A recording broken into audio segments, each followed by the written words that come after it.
ਅੱਜ ਦੇ ਜਦੀਦ ਦੌਰ ਵਿੱਚ ਜਿੱਥੇ ਸੋਸ਼ਲ ਮੀਡੀਆ ਇੰਤਹਾਈ ਅਹਿਮੀਅਤ ਇਖਤਿਆਰ ਕਰ ਗਿਆ ਹੈ, ਉੱਥੇ ਹੀ ਸੋਸ਼ਲ ਮੀਡੀਆ ਤੇ ਮਿਲਣ ਵਾਲੀਆਂ ਖਬਰਾਂ ਵਿੱਚ ਜਾਲੀ ਤੇ ਝੂਠੀਆਂ ਖਬਰਾਂ ਵਿੱਚ ਵੀ ਇਜ਼ਾਫਾ ਹੁੰਦਾ ਜਾ ਰਿਹਾ ਹੈ, ਜਿਹਦੀ ਵਜ੍ਹਾ ਤੋਂ ਵਸੇਬ ਵਿੱਚ ਬੇਚੈਨੀ ਤੇ ਬੇਯਕੀਨੀ ਫੈਲਾਉਣ ਦੇ ਮਨਸੂਬਿਆਂ ਨੂੰ ਕਾਮਯਾਬ ਬਣਾਇਆ ਜਾ ਸਕਦਾ ਹੈ।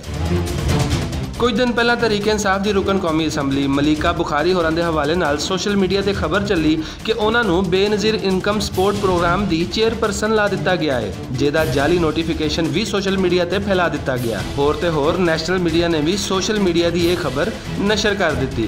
नाल ये झूठ भी बोलिया गया कि मलिका बुखारी जुल्फी बुखारी होरां दी भैन है। इस तरह इमरान खान का सुजुकी कार में दफ्तर जाना, डॉक्टर अदीब रिजवी का इंतकाल, शाहिद खान ते बिल गेट्स का डैम फंड में पैसे जमा कराना वगैरह ऐसियां झूठियां खबरां सन जिन्हां ने सोशल मीडिया ते वायरल हो के लोगों नूं हैरान कर दिता।